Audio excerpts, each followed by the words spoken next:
Well, it's been a little while since we worked on this project, but I'm back down here at the bullpen, and my plan or my goal for this video is to get all of the welding done down here. There's not a whole lot left to do. I got some horizontal pipe to put in here. I've got a latch to put in down there, and just a few post caps and things like that, finishing touches. But I think that by the end of this video, I can completely be done with the welding on this project. That's what we're doing today on Farmertylerranch.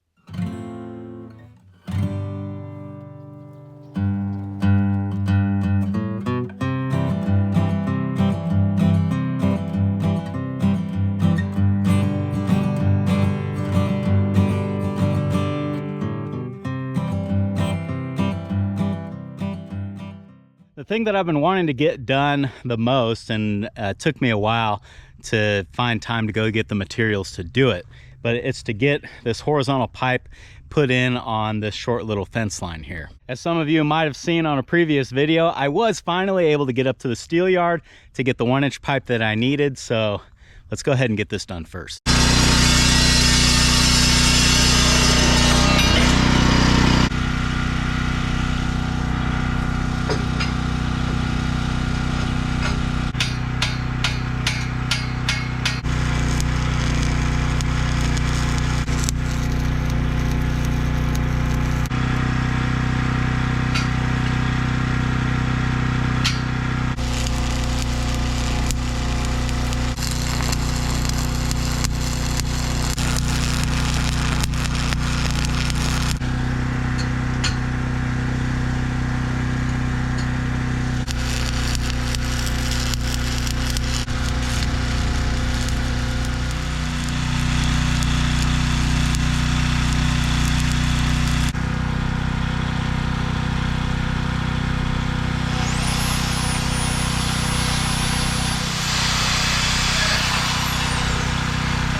Well, I'm sure that only took a couple of seconds on video, but in reality, this took me about 3 hours to get all this pipe cut and welded into place, but I think it turned out pretty good.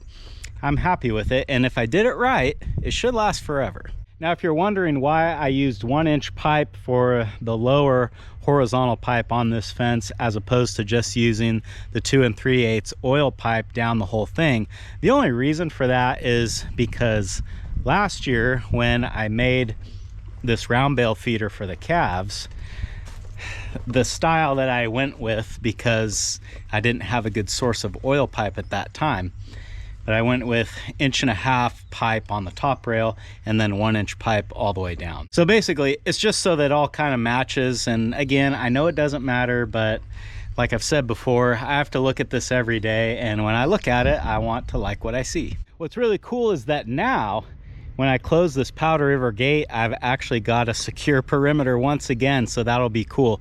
I can let the cows in here at any point now if I choose to. There's really no reason to at this point, but I could do it if I wanted to. I think maybe by next week or the week after, I will probably wean calves, and at that point I will need this little corral. I need to get some gravel around these feeders first because they dug out so much of that last year. I had sand in here before, and that just didn't do it. You can tell that, you know, with all the water and everything, they just sort of tracked that out of here. It didn't work. So I'm hoping that gravel is better. I really do not want to have to concrete this whole area. I think some base rock ought to do the trick though. So once I get that in here, I'll be ready to wean, and that's good because that's right around the corner. So next job for today is I need to finish the latch on this gate going into the bullpen.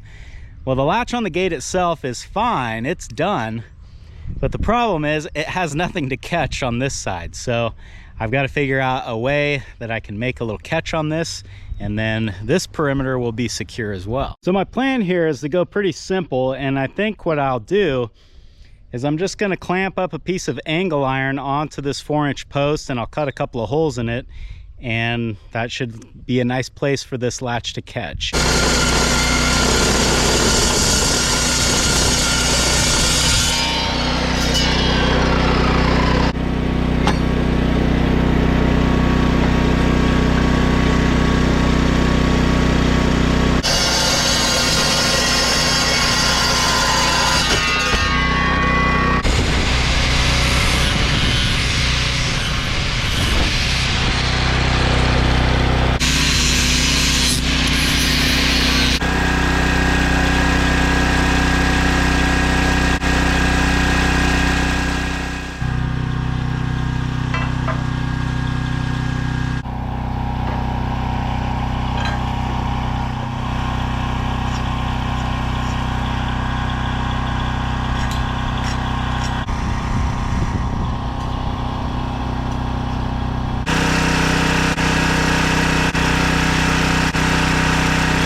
Well, you can see my latch pins barely engage, but they do engage, and that's really what matters. In order for this gate to get pushed open, a lot of things are gonna have to fail. Also, I cut the holes for the latch pins probably too small.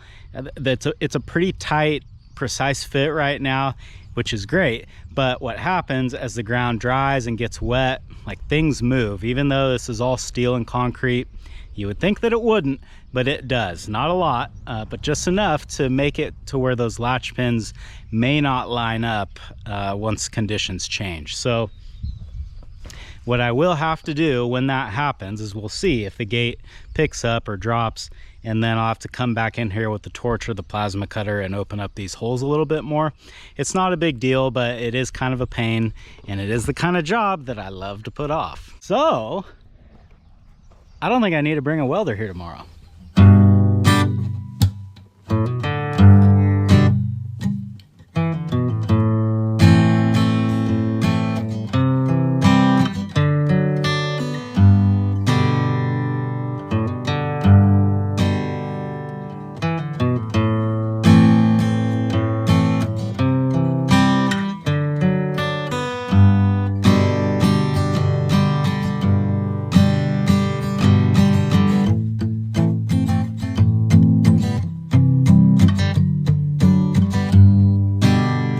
Well, it certainly took a lot of hours, but I am finally done with the welding on this project, and I've actually gotten to a point now where this is all usable. Now, to be fair, I can't yet say that this is completely finished. There's a few more little things that need to get done, and I'll touch on those a little bit later. But before we get into all that, I just kind of want to enjoy this milestone because this is huge. This was a lot of work, and I'm really excited to put these pens to work and to use them how they were intended. I think I'll even go as far as to say that this project technically started last year when I built these round bale feeders under this roof structure.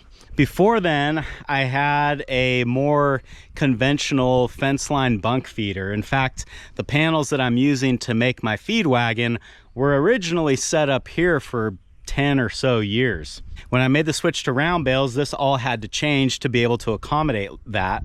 So those bunk panels came out, these round bale feeders went in. The original plan was to make 3 feeders here, but I decided that there just wasn't quite enough room to do that right. So what we ended up doing was just the two, and I made a little pipe fence in between. We moved down here to the end of the roof structure, and this is where last year's progress ended. It was right here at the end of this round bale feeder. And if you guys remember, what used to be here was sort of like the remainder of the bunk feeder, but with some pieces removed, and it was ugly. It was all wood posts with some corrugated metal along the bottom and some rotten boards along the top.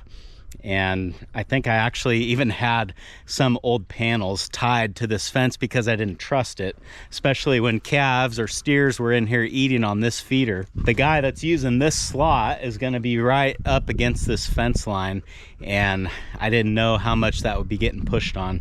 So I was a little nervous about how things were before. Now, this is all new steel. This may only be 1-inch pipe, but we've got 5 of them here, so this should be plenty strong. This 2 3/8 top rail is going to really tie everything together and make it stout. So I feel a lot better about what this is now. The next upgrade down here is this Powder River gate. Originally, this gate was hanging on a rotten post, and I use the word hanging loosely because this gate was actually sitting on the ground and it was almost unusable. If you wanted to open it, it really took some muscle because you had to basically carry it. Now I've got this gate hanging on a proper hinge and it's got a proper latch, so I can actually open this in and out, and it takes very little effort. A child could do this now. And maybe the best part, or possibly the biggest improvement to this gate, is that it now latches, because before it was just held together with a chain, and I'm really trying to move away from that because sometimes chains break, sometimes cows figure out how to undo chains. When you've got a proper permanent latch, those kind of problems disappear. While I'm sitting here talking about it, I want to address a comment that I got from several people, and it had to do with my latch catch here on these posts. All I did was take some 120 wall 2x2 square tubing and weld it to the post, left the end open so that the latch pins could lock inside that tube. A lot of you guys were concerned about cattle bumping themselves on this square tubing as it sticks out from the gate post. The reason why it's okay in this application is because this gate leads to outside. So cattle will virtually never walk through this gate. At least they better not be walking through it, because if they do, then that means that they've escaped. So from the Powder River gate, we'll move on down to the Elephant gate, is what I'm calling this thing now. This is the gate, or the entrance to the bullpen. I made this ridiculously strong and heavy, not because I really think that I'm going to have a bull crazy enough to break through something like that, but it's nice to have the peace of mind and to have these pipes close enough together where he won't even be able to get his head through there. Even if there is a heifer in heat standing right where I am right now, he's not going to be able to get to her. Some of you might remember this used to be a series of rotten posts and falling down boards that was really terrible, and it was getting to the point where I didn't feel comfortable putting cattle in this small corral because of the condition of what this fence was. I weighed this gate when I built it, and it was somewhere around 280 plus. I think it was like 283 pounds. Since then, I have added the latch system, so I'm just gonna call this a 300-pound gate. Like I said, ridiculously overbuilt and heavy, but one that I don't think I'm ever gonna have to worry about. I decided to put the hinge on this side very intentionally. This wasn't just sort of by chance. The reason that it's that way is because I know from experience that when I bring cattle in from that runway over there, that gate, they'll come in, kind of do a lap, and then they have a tendency to want to go back to where they came in. My plan is when I bring bulls in here to put them in the bullpen, that I'll bring them through that gate, and as they're making their circle, I'll close that gate and I'll stand over there, and then I should be able to just walk them right up the side of the building here. They'll find this opening, this gate will kind of block their travel, and they should have a natural tendency to just want to go right in there. Once the boys come into the new pen here, they will be met with a 4-rail 2 7/8 inch pipe fence.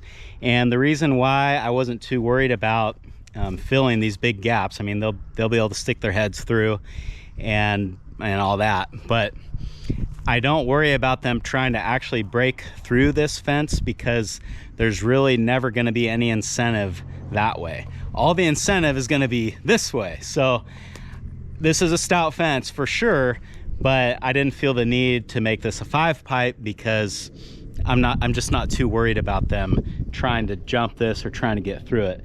This pen is around 1,000 square feet. So it's not humongous, but it's not tiny either. And the bulls won't spend a whole lot of time in this pen. It'll just be during certain times of the year when I need to keep them out of the cows. And that'll mostly be like the end of winter through the beginning of spring, prior to when we turn them out in June. The guys are gonna have a nice fence line bunk feeder here with, what do we end up with? 5 slots where they can eat. My plan is just drop a round bale on the other side of this and just let them go at it. I don't know how long it'll take them to finish one, but these are the kinds of things that we're gonna learn. So like I said before, as it sits, this bullpen is functional. I could bring my little yearling bull in here and I would feel pretty safe about him not being able to get out of this. But as he gets bigger, there are still some changes that need to be made. First and foremost is we need to do something to add structure to the inside of this wall. And my thought is, since this is all wooden posts on this wall, to just get like some 2x8s or some 2x10s and do a board fence on the inside here, because if a bull got to pushing on this tin, he could easily just push it right off. Another thing that I think is going to have to be done is I've decided I am just going to close up these windows, because I'm kind of operating on the principle of out of sight, out of mind. And I think if that bull can just sit here and look out the window and see all those cows out there, he might at some point decide that he wants to try to jump through that, and I don't want him to do it. This tin, it's already starting to come off. So we're gonna take this short piece off, add a full length piece, and then, like I say, we'll put the boards down to the corner and they will come all the way out to the end. That is why I attach this piece of angle iron to my 4-inch post, so that when the boards, you know, they have somewhere to land or somewhere to terminate on the end here, and I can just drill some holes and put some bolts through this angle iron, and that should kind of tidy that up. The last big thing that's missing that you might have noticed is water. We still don't have water in here, but I have a faucet close enough that I can run a hose in here if that's what needs to be done. My plan is to dig down right here on the other side of the fence and tap into the water line that's there and put a faucet inside here, and then probably put the water trough in the corner. If you're like me, your life consists of doing jobs that need to be done and doing jobs that would be nice to get done. And for me right now, having a faucet inside the barn would be nice, but it's not really necessary because I could use the other faucet, you know, if I need it. Once I get some of my more pressing jobs done, this is on the top of the list of the next things that need to happen. And I do expect to get this done before I get bulls in this pen, but I'm not really sure. So we got water, boards. The last big thing that needs to happen down here is cleanup. Oh my gosh, I've got such a mess. I've got a bunch of things in here that aren't gonna stay here. I've got piles of materials that I tore out just kind of everywhere. So that'll be the next, I guess, big thing that needs to happen here. In addition to the things that I just mentioned, I need to get just all this stuff cleaned up and kind of where it's gonna be from now on, because I mean, we're pretty much done with the major part of this down here. This project's been a ton of work, but I'm really happy with the way it turned out. And I think the next time that you guys really see any videos taking place down here is going to be when we wean the calves and when we finally get a bull put in this thing. Thanks for hanging out with me today, guys, and I hope I'll see you again on Farmer Tyler Ranch.